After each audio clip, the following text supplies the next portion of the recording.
ठीक है बच्चों, तो सबसे पहले जो हमारे पास फंक्शन आ जाता है स्लैवरी ग्लैंड का, सॉरी स्लैवा का, वो हमारे पास क्या जाता है, लुब्रिकेशन। यानी स्लैवा जो है वो हमारी ओरल कैविटी में लुब्रिकेशन जो है वो प्रोवाइड करता है। और लुब्रिकेशन किस कंपोनेंट से जो है वो हमें मिल रही होती है स्लैवा में, वो हमें मिल रही होती है म्यूसिन की। कि स्लैवा में जो है वो हमारे पास मतलब स्लैवा जो है वो हमारे पास म्यूसिन कंटेंट बनाता है, और ये म्यूसिन जो है ये हमारी ओरल कैविटी को जो है ये मॉइस्ट रखता है, यानी इसको लुब्रिकेट करता रहता है, ताकि हमें जो है वो स्वेलोइंग में, स्पीचिंग में या मेस्टिकेशन में जो है वो आसानी हो। तो ठीक है बच्चों, दूसरा इंपॉर्टेंट फंक्शन हमारे पास स्लैवा का क्या आता है कि वो एज अ बफर एक्ट करता है। बफर का आपको पता है कि हमारे पास क्या, जो अगर हम केमिस्ट्री थोड़ी करें, रिकॉल करें, तो बफर हमें किसे कहते हैं कि वो सब्सटेंसेस जो हमारे पास पीएच के चेंज को रेजिस्ट करते हैं, यानी पीएच में चेंज नहीं आने देते हैं, जो उस एनवायरनमेंट का पीएच होता है वो उसको वही मेंटेन रखते हैं। तो स्लाइवा जो है वो हमारे पास एज अ बफर जो है वो ऐड करता है, ताकि हमारे पास ओरल कैविटी की जो है वो पीएच चेंज नहीं हो।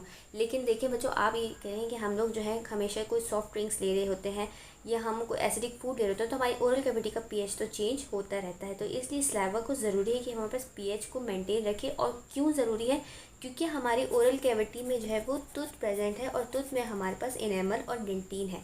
अगर हमारी ओरल कैविटी की पीएच है वो ज़रा सी भी फ्लक्चुएट होगी, तो हमारा एनामल और डेंटिन जो है वो हमारे पास जो है वो हमारे पास रिजॉर्ब होना शुरू हो जाएगा, रिजॉर्प्शन होना शुरू हो जाएगी। ये अगर मैं एक और बात बोलूँ कि हमारे पास इरोजन होना शुरू हो जाएगी, यानी किसी भी एसिडिक सब्सटेंस से हमारे पास जब एनामल डैमेज हो रहा हो या वो डेंटिन तक पहुँचे, तो हम उसको क्या कहते हैं, इरोजन कहते हैं। तो इसलिए हमें पीएच को जो है वो मेंटेन रखना लाजमी होता है, और ये काम भी जो है वो हमारे पास क्या करता है, हमारे पास स्लाइवा करता है।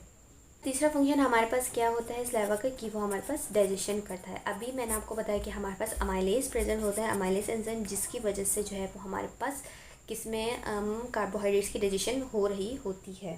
चौथा फंक्शन हमारे पास क्या है, इम्यूनिटी। जब भी मैंने अब थोड़ी देर पहले मैंने आपको बताया कि हमारे पास जो है ओरल कैविटी में IgA एंटीबॉडी जो है वो प्रेजेंट होती है। इसके अलावा हमारे पास कुछ जैसे लैक्टोफेरेंस और लाइसोसोम्स एंजाइम्स ये भी प्रेजेंट होते हैं। तो ये भी अगर कोई बैक्टीरिया जो है वो हमारे माउथ के थ्रू जो है वो हमारी बॉडी में एंटर होना चाहे, तो स्लाइवा जो है वो उसको वहीं पे रोक देता है। तो स्लाइवा जो है वो हमारे पास फर्स्ट लाइन इम्यूनिटी के तौर पर भी जो वो एक्ट करती है। यहाँ पे हमने कितने सारे फंक्शंस पढ़े स्लाइवा के, कि जैसे हमने पढ़ा कि लुब्रिकेशन की मदद से हमें जो है वो मेस्टिकेशन, स्वेलोइंग और स्पीचिंग जो है वो हमारे लिए पॉसिबल होती है। इसके अलावा बफर के तौर पर एक्ट करता है, ताकि इनेमल और डेंटिन जो है वो रिजॉल्व ना होना शुरू हो जाए। इसके अलावा डाइजेशन करवाता है एमाइलेज की, और इम्यूनिटी के तौर पर भी एक्ट करता है। और एक लास्ट फंक्शन इसका जो है कि ये हमारे पास ओरल होम्योस्टेसिस जो है ओरल होम्योस्टेसिस जो है वो भी मेंटेन करता है। तो ये सारे जो हैं बच्चों हमारे पास फंक्शंस थे स्लाइवा के।